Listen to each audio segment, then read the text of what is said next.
지금 신용잔고 관련해서도 요거 P2 과열이다 아니다라는 얘기가 좀 나오고 있습니다. 신용융자 잔고 10조 원 돌파.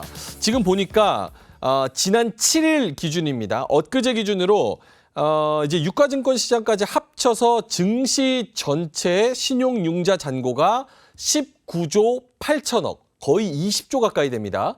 근데 이게 어느 정도냐면 CFD발 하한가 사태, 그때 있었던 요 하한가 사태가 발생하기 직전에 신용융자 잔고랑 비슷한 수준이다. 그래서 우리가 트라우마도 있는데 요 정도의 신용융자가 괜찮은 거냐 아니냐.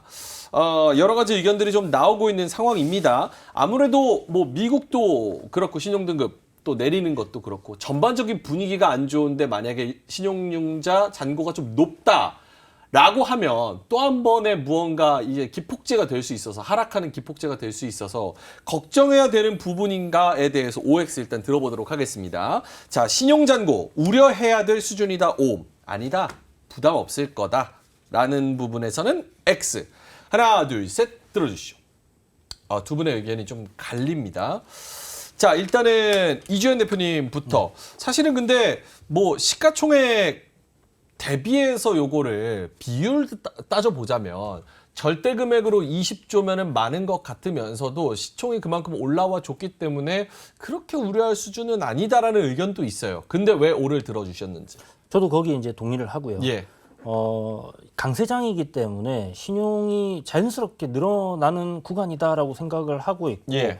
특별히 그렇게 이게 문제가 될 거다라는 생각은 지금은 안 들어요. 그런데 아까 얘기하셨던 것처럼 이게 이제 하락을 만들어졌을 때 거기에 이제 조금 공격을 받을 수 있는 하나의 여지가 된다 이렇게 좀 볼 수 있는 부분이거든요. 이게 반대 매매가 나올 수 있기 때문에 네. 누군가가 장난쳐서 주가를 끌어내리면 반대 매매가 또 매도를 부르는 악순환이 나타날 수도 있다. 그렇죠. 이제 항상 그 외국인들이 이런 부분들을 보고 털어먹는 이 방송 용어로 적절한지 모르겠지만 털어먹는까지는 괜찮습니다. 그 이전 아무튼, 행보를 봤을 때. 네, 그렇게 또 액션이 나올 수 있지 않을까라는 우려감이 좀 있다라는 부분에서 이제 O를 들었지 실질적으로 강세장에서는 이런 정도의 신용은 좀 자연스러운 거다라고 생각을 하고 있고요. 그래서 뭐 아까 시장이 오늘 반등해줘야 되는 구간에서 반등 나왔잖아요. 예. 그래서 그런 부분에서는 좀 다행이다라는 생각을 하고 있고 괜히 또 여기서 강세장인데 신용 틀어 막아버리면 개인들 돈 벌 기회도 잃어버리지 않겠나 하는 생각도 좀 하고 있습니다. 대신 지금 뭐 각 섹터들 워낙에 쏠리고 강하게 움직이다 보니까 신용을 좀 무리하게 쓰시는 분들이 제 주변에도 있더라고요. 그래서 그런 것들만 좀 조심하시면 될 것 같고 자기 투자금에 레버리지는 한 30% 이상은 안 늘리시는 게 저는 좀 좋다.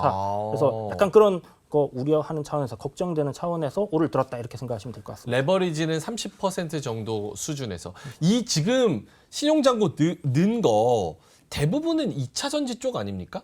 그렇죠? 지금 말씀하십시오. 아차. 진행자가 3명입니다. 서로 말하라고. 예. 아차했습니다. 예. 네. 맞아요? 정확하게는 가장 많이 늘은 것 중에 하나가 포스코홀딩스입니다. 포스코홀딩스. 네, 그쪽이 많이 늦고, 그러니까 이 내용을 잘 따져보는 게 좀 중요할 것 같고요. 예.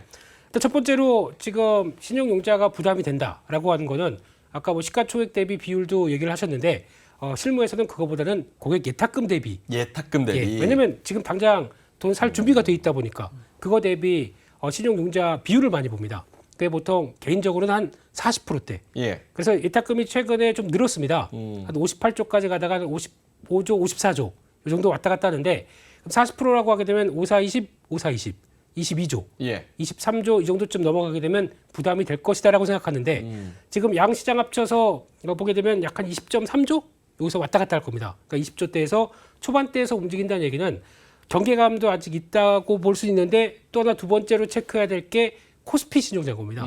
예전에는 과거 시장이 강하다 그러면은 야, 나 좀 돈 좀 벌어보자 싶어서 코스닥 쪽 중소형주로 마구 신용이 막 들어왔는데 그랬죠. 최근에는 또 생각보다 좀 투자 과열되고 경고된다 그러면 바로바로 증권사에서 100%로 만들더라고요. 돈 벌 기회를 막 그건 아니겠지만 위험 관리를 하겠다 입장 쪽에서 그렇게 나오게 되면은 아무래도 선제적으로 관리를 하다 보니까 오히려 좀 여유가 있다고 보여지는 코스피 쪽의 신용잔고가 10조가 넘어가기 시작합니다. 그러니까 오히려 예전에는 이렇게 되면은 코스닥이 한 12, 13조 되고 코스피가 7조, 8조가 됐는데 역전된 겁니다.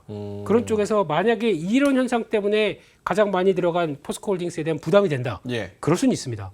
그렇기 때문에 아마 포스코홀딩스를 지금 바라본 입장 쪽에서 이거 뭐 당장 지금 올라서 뭐 30% 먹겠다 그래서 신용까지 쓰게 되면 내 수익률 50%, 60% 이렇게 하려고 매매하는 거 아니지 않습니까?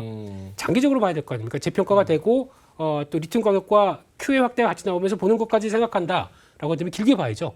신용으로 매매하신 분들은 혹시나 이 방송을 보고 계시다고 하게 예. 되면 올라가면서 정리하십시오. 아. 현금으로 길게 봐야 될 종목입니다.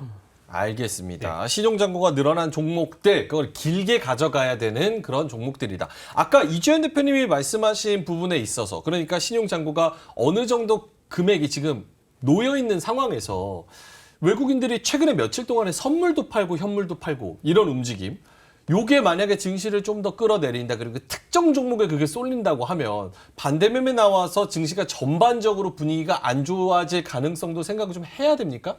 김민수 대표님?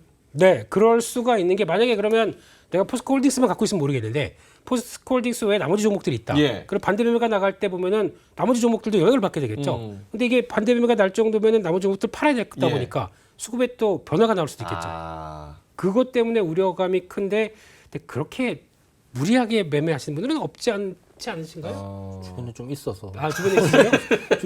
주변에 좀 있으시대요. 저는 안 쓰는데 네. 저는 무조건 현금입니다. 그러세요? 네. 많이 당하셨나 보네요. 많이 당했죠. 이게 무조건 현금입니다. 네. 그래서 그런 식으로 신용을 쓰시는 분들은 조금 위험할 수 있지만 그게 시장 전반적으로 악영향으로 이어질 가능성은 그렇게 높지 않다라고 지금은 판단하고 계신 거고, 김민수 대표님. 네. 아하. 알겠습니다. 그럼 요거 한번 여쭤볼게요. 일단 신용잔고 우려할 수준은 좀 아니다. 혹시나 일어날 가능성에 대해서 지금 염려를 해주시는 부분이지 이게 네네. 지금 당장 무언가 문제가 된다 이런 거는 두 분 다 아니시잖아요. 그렇죠. 여기서 만약에 이제 시장이 좀 조정을 크게 받을 수 있다라면 네.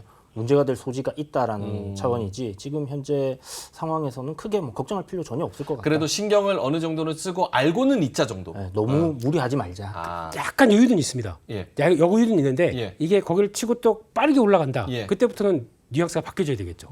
그게 근데 사실 신용도 이게 강세장에서 특정 섹터와 특정 종목이 확 하고 시세를 내줘야지 이거 신용도 많이 쓰는 건데 그동안 많이 올라와줬는데 지금은 이제 주도주 찾기, 주도 테마 찾기 이게 왔다 갔다 그러니까 신용 쓰시는 분들도 화끈하게 딱 신용 쓰기에는 지금은 좀 무리한 상황 아닌가. 그래서 이게 급격하게 더 늘어날까라는 부분에 있어서는 아니지 않을까라는 쪽. 그러니까 미수 잔고가 최근에 한 7천억까지 늘어나는 굉장히 예. 이제 크게 늘어났거든요. 예. 그런 거 보면 이제 좀 개인 투자자분들이 이거 1년 반 동안 하락장 맞으면서 상당히 스마트해지셨다라고 그쵸. 봐야 될까요? 예, 저도 신용보다는 미수를 가끔씩 쓰긴 하거든요. 그런데 어차피 그거는 이제 당일 아니면 뭐 하루 이틀이기 때문에 크게 문제가 될 것 같지는 않습니다. 알겠습니다. 스마트해졌다라는 부분에 상당 부분 동의하는 게 이번에 사실 2차 전지에서도 공매도가 누르려고 했을 때 실패했었던 그런 트라이가 몇 번 있었고 채팅창에서도 가끔씩 이제 아이디어 올려주시는 분들의 내용을 읽어보면 깜짝깜짝 놀랄 때가 많습니다. 그만큼 공부 굉장히 많이 하신다는 거. 알겠습니다. 그러면 좀 미래지향적으로 봤을 때 국내 증시 앞으로도 이제 방향성을 제대로 잡는다면 수급 쏠림이 여전할 것이다. 아니다. 전반적으로 다 올라가는 시장으로 완화될 것이다. OX를 들어주시면 될 것 같습니다. 특정 섹터, 특정 종목의 수급 쏠림 여전할 거다. O. 아니다. 전반적으로 다 퍼져나가는 완화된 수급이 나올 것이다. X. 하나, 둘, 셋 들어주시죠. 오. 어떻게 개인 투자자 입장에서는 수급 쏠림이 좀 완화되는 게 좋습니까? 오늘 저 아닌가요? 예, 말씀하시죠. 편하게 하고도 말씀하시죠. 놀랐습니다. 예, 예. 예. 오늘 같은 경우도 만약에 또 2차 전지로 아침부터 싹 초전도가 무너지고, 예. 무너지고 거기다 2차 전지가 딱 돌아가면서 걱정을 했던 게 그럼 2차 전지로만 또 막 강하면서 나머지가 또 힘들게 위축되는 거 아니야? 라는 생각이 첫 번째. 또 오늘 시작부터 강했던 게 제약바이오, 특히 어제 일라이릴리부터 나왔던 예. 비만 치료제 쪽으로 또 확 쏠리더라고요. 제약바이오가 세서 그러면 이쪽만 세고 또 나머지는 약한 거 아니야? 라고 봤는데 예. 오늘 결과론적으로 딱 시장 끝난 거 보게 되면 삼성전자도 올랐습니다. 네, 반도체 쪽도 뭐 나머지 종목들 좀 힘 못 낸 건 있지만 그런 쪽으로 버텨줬고 거기다가 제약바이오 또 2차 전지 이런 식으로 고르게 움직였다라는 증거는 시장에 함의가 있다고 봐야 되겠죠. 그래서 여전히 어떤 예전에 한쪽만 세게 나서 나머지는 또 위축되고 하는 게 아니라 약간 온기가 설설 다 퍼지려고 하는 분위기다라는 쪽에 대해서 체크해야 될 것 같습니다. 근데 네. 지금은 사실 시장이 애매하면서도 좀 혼란스러운 약간 방향성, 방향 섹터, 방향 테마 약간 이런 거를 찾는 움직임이라면 딱 하나 찍고 이제 주도하는 뭔가가 나왔을 때는 쏠림이 나오지 않을까? 지금은 그렇다고 쳐도 앞으로는 또 쏠림이 그러니까 돌고 돌아서 다시 2차 전지로 간다라는 분들도 계시거든요. 그렇게 생각하면 김민수 대표님. 네, 그러니까 쉽게 말씀드리면 쏠림이라는 얘기가 그거죠.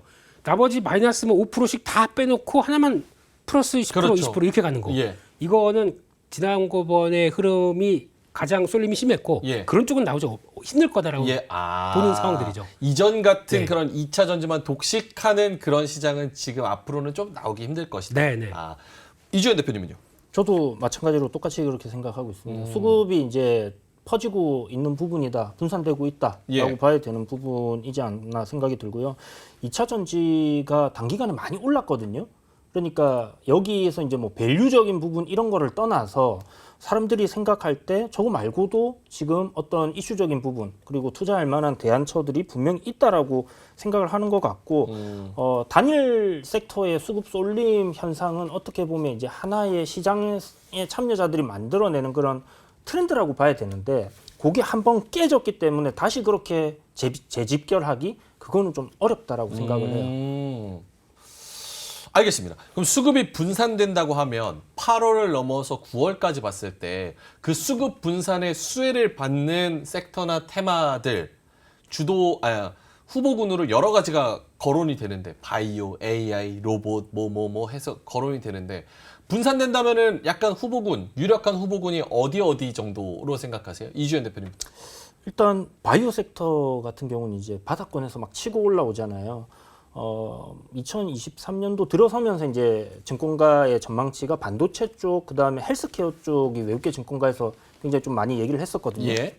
그 이유가 이제 경기 침체 구간에서의 경기 방어적인 성격이 이제 헬스케어 쪽이 있다라고 했는데 여기 섹터에 지금 나오는 현상들은 뭐 미국 정부의 그런 부분도 있을 거고 예. 이제 암 정복 관련된 뭐 이슈도 있고 실질적으로 이제 실적이라든지 뭔가 눈에 가시화될 수 있는 미래 성장에 대한 그런 스토리를 갖고 있는 기업들이 많이 올라간단 말이죠. 특히 AI 관련된 뭐 의료 장비라든지 그다음에 의료 장비 관련된 것들 중에서 이제 뭐 임플란트라든지 이렇게 실질적으로 돈을 많이 버는 종목들이 주도를 하고 나머지가 따라가는 흐름이기 때문에 그런 관점으로 봤을 때는 뭐 좀 찬바람 불면 제약바이오라는 얘기도 맞을 수 있을 것 같고요.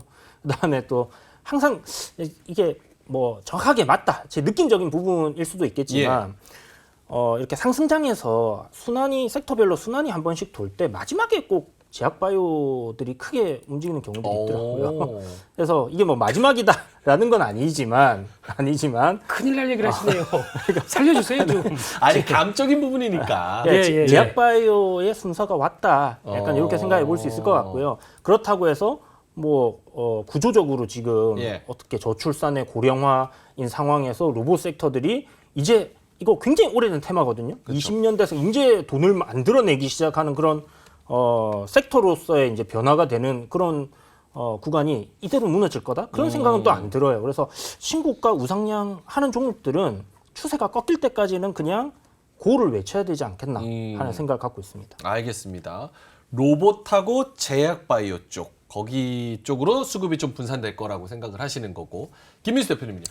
만약에 분산이 돼서 이어졌을 거면은 새로운 섹터, 새로운 게 막 보강됐을 겁니다. 예. 근데 이번에도 잘 보시게 되면은 잠깐 내가 왕이 될 상인가 하고 움직였다가 바로 꺾였던 이런 테마가 꺾이자마자 어떤 변화가 나왔냐면 바로 2차 전지로 들어갔고 바로 그 전부터도 로봇 뭐 지금 제약바이오는 계속 된다 하는데 추세적으로 보면 벌써 올라오기 시작했었습니다. 이런 걸 봤었을 때는 그냥 지금 하던 거 그대로 하겠다는 쪽이 가장 크고요.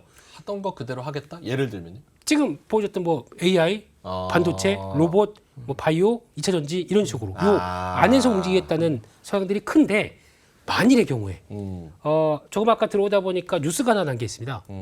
중국에서 일본의 단체 여행, 단체 관광객을 보낼 걸로 얘기가 나오는 것 같습니다. 이게 좀 약간 뉘앙스가 바뀌는 거죠. 그게 돼서 혹시나 한국에까지 들어온다라고 하게 되면 한국의 단체 관광객도 풀어준다. 이게 나오기 시작하게 되면 그동안 완전히 소외됐었던 또 하나의 섹터들은 중국 소비주들은 또 움직일 수가 있겠죠. 얼굴 보니까 별로 마음에 안 드시네. 너무 뒤통수를 많이 맞아가지고 그런- 중국 근데 재료는 실질적으로 그렇게 나오기 시작하게 되면 그거는 이제 기대했던 그러니까 그렇죠. 아무런 기대도 없던 섹터들이 또 반응을 세게 할 수가 있겠죠. 오히려 폭발적으로. 네, 그런 것도 투자 아이디어는 봐야 되는데 중국에 달렸습니다. 그냥 그거 보고 하겠습니다. 알겠습니다. 그건 플러스 알파니까. 네. 어쨌든 뭐 제약바이오, AI, 로봇 뭐 그쪽으로 좀 2차 전지 그 안에서 좀 생각을 하시는 거. 정말 짧게만 무지개님께서 기계장비 쪽은 어떨까요? 본인님은 건설기계주 매집 중이네요. 이렇게 말씀을 하셔서 지금 이 순환매와 다음 테마, 다음 섹터의 기계장비, 건설장비 이런 거는 좀 안 들어가나요? 들어갑니다. 들어가요? 네, 계속 실적이 굉장히 좋아지고 있는 예. 부분이고 여전히 저평가되어 있기 때문에 제가 봤을 때는 이쪽을 놓치면 또 안 된다 이런 생각을 하고 있고 거기는 좀 주목해 봐야 되는 부분이 특히 이제 중국 쪽에 지금 뭐 경기 침체 우려 뭐 이런 얘기들 나오고 있잖아요. 예. 부양책들을 좀 굉장히 강하게 안 쓰고 있거든요. 이게 연말쯤 해서 만약에 중국에서 부양책을 좀 강하게 써줄 수 있다. 그러면 건설 기계 장비라든지 이쪽에서 중국산 매출은 굉장히 줄어 있는 상황인데 여기가 플러스 알파로 될 경우는 실적이 서프라이즈 나올 가능성 굉장히 높다 이렇게 보고 있습니다. 그래서 그렇다면 우상향 흐름에서 지금 잠시 쉬어가는 구간 모아간다는 전략 굉장히 나쁘지 않을 것 같다 이렇게 생각하고 있습니다. 알겠습니다. 김민수 대표님 건설기계 짧게만 코멘트 해주신다면? 딱 한마디로 넘어가겠습니다. 예. 지금 살 때인데요. 차트 보니까. 그래요? 이상입니다. 시세적으로는 지금 3개월 차트 보면 약간 시세 꺾였다라는 분들도 계세요. 이럴 때는 사야죠. 블루드림. 예. 입사 가능합니까? 예. 네. 지금 오히려 싸져서 땡큐인 상황이다. 네. 오호, 알겠습니다. 뭐 실적이 잘 나오는 기업들 그리고 앞으로 성장성이 있는 기업들은 사실상 길게 보면 거의 배신하지 않는 게 확률이 높으니까 그런 부분에서는 두 분 다 건설기계 이런 쪽으로는 아직 확률이 남아있다 쪽. 알겠습니다. 이로운 경제 채널 EBC